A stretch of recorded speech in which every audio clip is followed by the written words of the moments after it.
Alright. This won't take long. I'm going to tell you this.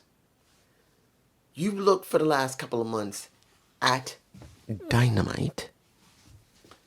It's either been confusing with good matches, frustrating with good matches, and either have very weak stories or only maybe one or two stories and everything else seemed to be throwaway.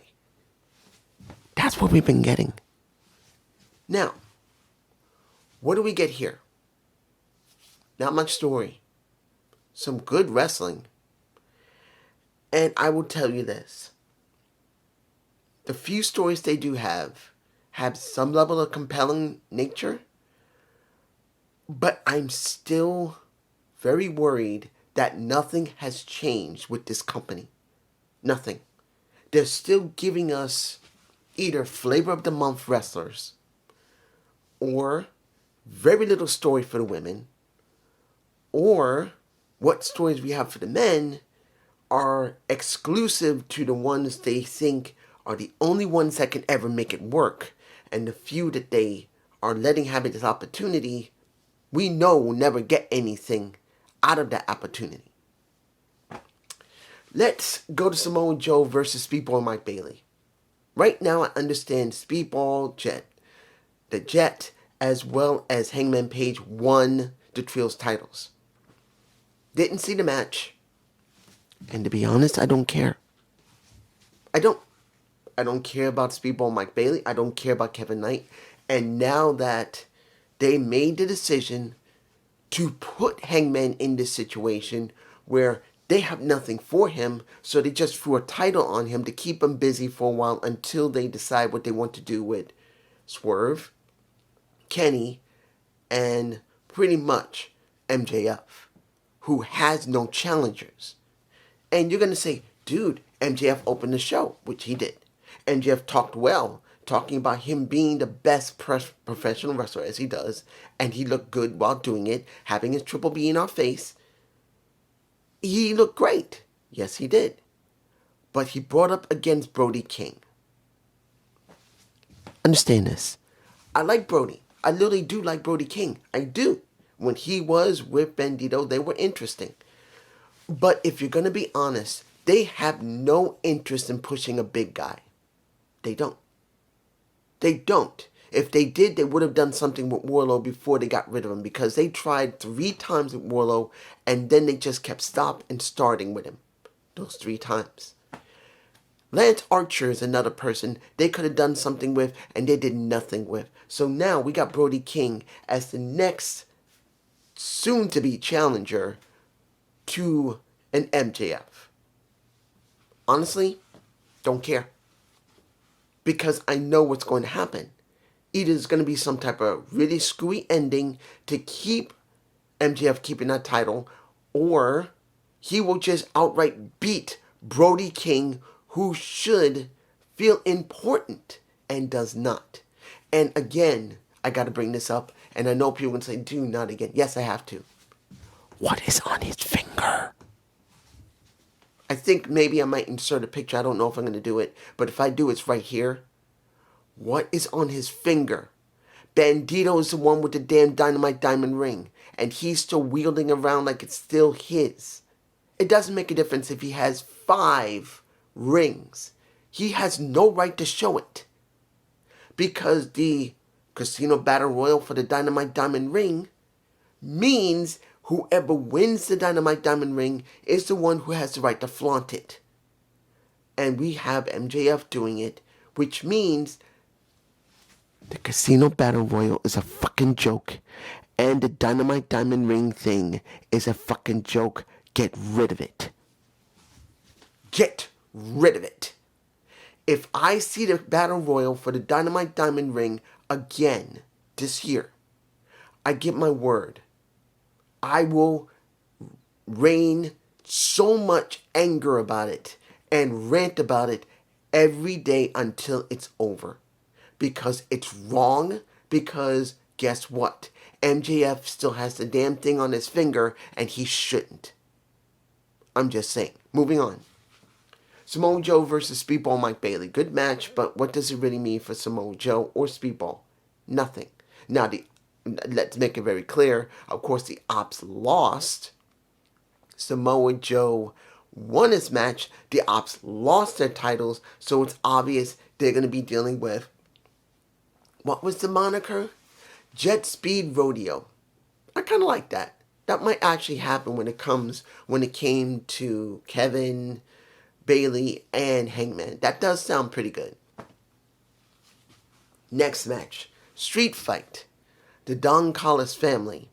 Hector Cero, the one I just mentioned, Lance Archer, as well as Rocky Romero.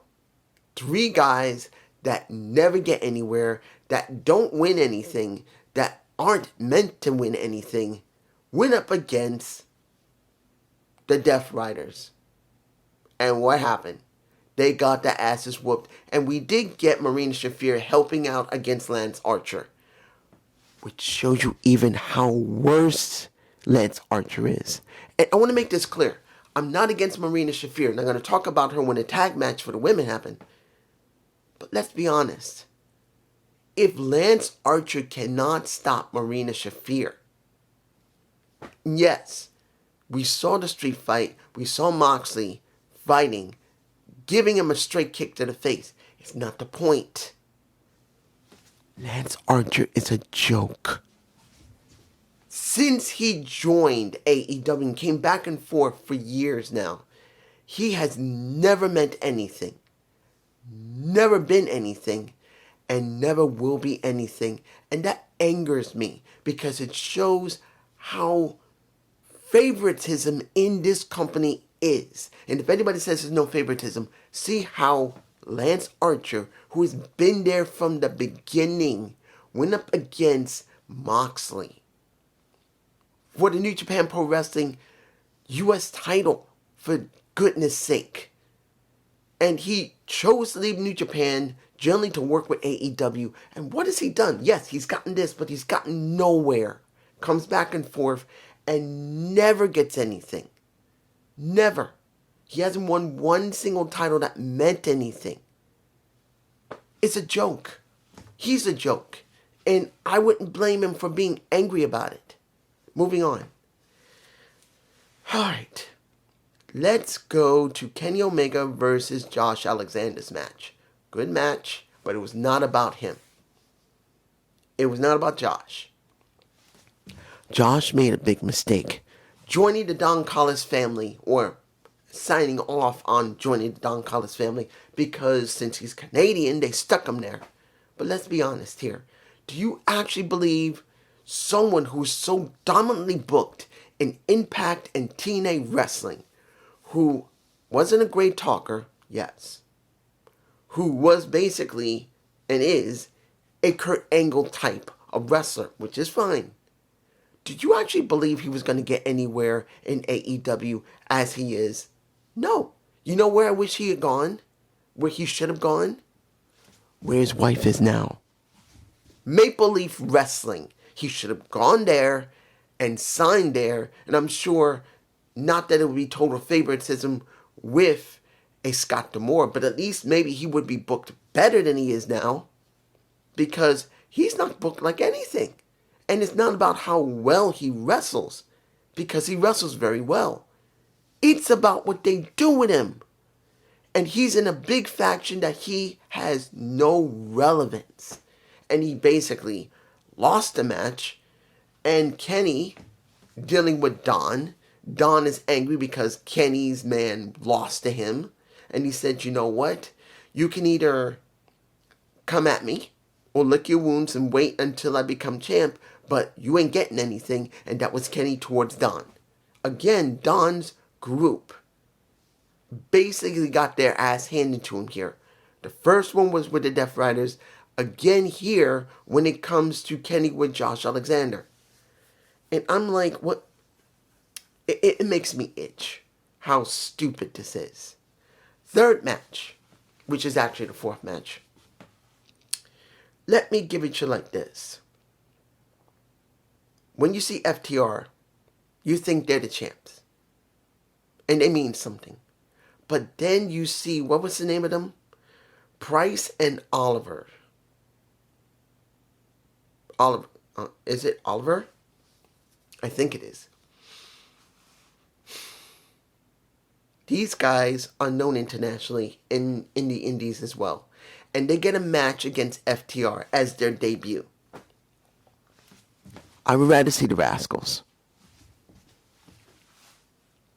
I would rather see the Rascals than these guys. Because I don't know who they are. And if I did know who they are, I don't remember them.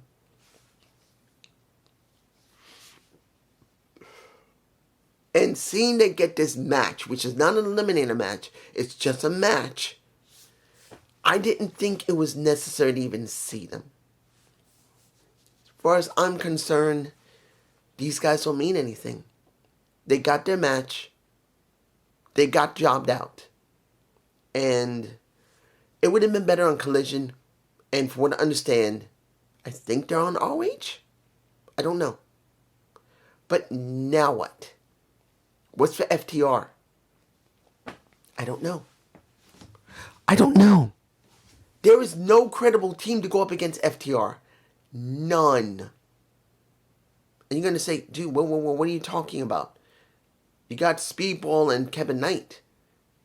Nope. They don't feel important because they're in the trios with Hangman Page. Yes, they can wrestle, but it doesn't really matter. Then you got the Ops. Do you care about the Ops? Do you care about Shibata and Hook? I don't. Now Hobbs has gone off. We don't know when he'll appear in WWE because the rumor is he is going to NXT. And I hope he does. But do I believe anything? No. Because no one feels credible. No long-term booking for these people. And that's sad. Next. Let me give it like this. A women's tag match. Babes of Wrath and the Champ versus Megan...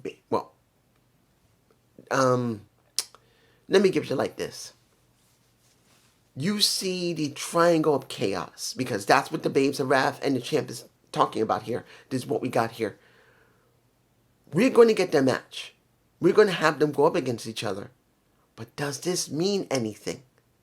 And then Tekla, who is credible, who feels interesting, but she will be going up against a Chris Statlander. Does she feel important?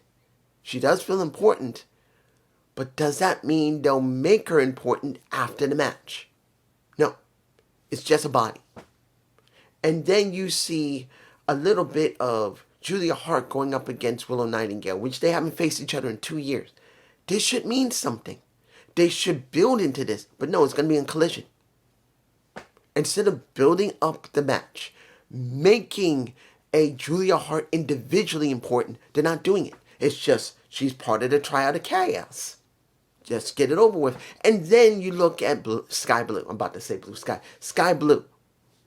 And now she's going up against Harley Cameron. Does Sky Blue feel important? She should after the Blood and Guts match because she bled buckets. She should be a hardcore wrestler. She should mean something because she was willing to bleed that much in this match and make it look good. And Harley is not even close to her. But now we're getting this. 6 women, no real story. Just wanting to get the match over with to get the next body done for Chris Statlander, who doesn't feel important. And yes, you're going to say, well, Tekla's important. You just said it. But does that mean she'll be important afterward? Think about it for a minute. And the tag match. Storm, Mina Shirakawa. The Timeless Love Bombs versus a finally returning Penelope Forbes with Megan Bayne. I'm glad she's back. She came back after what, almost 90 days? 85, 90 days? She looks good. She's able to move around. That's great. I thought she was going to job here. Well, I thought 2 things. Either Mina Shirakawa was going to job, or it was going to be Penelope Forbes, because it's not going to be Megan Bayne, and it's definitely not going to be Toni Storm. What did we get? We actually get Marina Shafir coming out, grabbing Tony, putting her in mother's milk, and basically holding her until Mina was willing to job, or did job. And now you see Megan Bayne, Penelope Forbes, and the Marina Shafir together. Here's where it gets interesting. Are we going to see them in the Death Riders? No. They should be, but they're not going to be. They should have more women in the Death Riders. Make them more interesting. Make Megan Bayne feel important, because Megan Bayne's one of the biggest women there, but nope. Penelope Forbes coming back. She's always been good. Would they put her in there? Nope. What's going to happen, if they do anything, you're going to see Marina Shafir with them all more often, because they'd rather have Marina Shafir with them than actually bring them into the Death Riders, which the storyline shouldn't even be in existence, because it should be over. But they're not going to do it. This is what you get.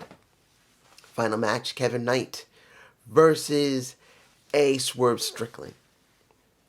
You see the true challenger for that title of MJF, and he's there watching not only Kenny Omega, he's now watched excuse me, A. Swerve Strickland. So it's obvious they're building Swerve to be maybe the first person that really is a real credible threat against MJF. It's obvious. The match was good. I think it was the best match of the night between Kevin Knight and Swerve Strickland. They're very similar in their styles, and they have a very good chemistry together. But in the end, I knew Knight was not going to win this. But he didn't need to win. It looked good. He did good. And Swerve wins. But now, how are they going to build the story between... Excuse me. Went out in the cold a few days ago. Whew, it is freezing in New York. Pretty much, how are they going to book this? How? Just sticking them together is not going to be enough. They got to make this feel important. And you're going to say, what? How's Swerve Strickland not important? It's not about they're not individually important. It's about making the storyline of their match important. You don't want to just have a flat-out match and that's it. Over. And move on to the next one. And then move on to the next one. And then you want more. That's going to be the big question of how they're going to book it. But it's just me. Peace.